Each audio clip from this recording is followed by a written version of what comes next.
అల్లూరు జిల్లా ఎస్పీ అమిత్ బర్దర్ ఆదేశాల మేరకు మార్చి 8 అంతర్జాతీయ మహిళా దినోత్సవం సందర్భంగా మార్చి 1వ తేదీ నుంచి మార్చి 8వ తేదీ వరకు మహిళా దినోత్సవ వారోత్సవాలు జరుపుతున్నట్లు పాడేరు డిఎస్పీ అభిషేక్ పేర్కొన్నారు.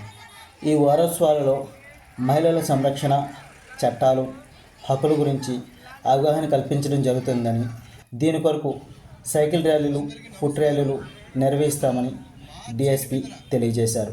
ఈ వారోత్సవాలలో మహిళలకు వివిధ రకాల పోటీలు నిర్వహిస్తామని అన్నారు. అలాగే ఫ్రెండ్లీ పోలీసింగ్లో భాగంగా మహిళలకు, పిల్లలకు పోలీస్ స్టేషన్, ఎస్పీ ఆఫీసులకు ఆహ్వానించి అక్కడ జరుగుతున్న కార్యక్రమాల గురించి తెలియజేస్తారని పేర్కొన్నారు. అంతర్జాతీయ మహిళా దినోత్సవ వారోత్సవాల్లో భాగంగా మార్చి 1 ఆదివారం నాడు అరకులోయ సబ్ ఇన్స్పెక్టర్ జి గోపాలరావు ఆధ్వర్యంలో అరకులోయ పోలీస్ స్టేషన్ నుండి 4 రోడ్ల కోడల వరకు విద్యార్థులతో భారీ ర్యాలీ నిర్వహించారు.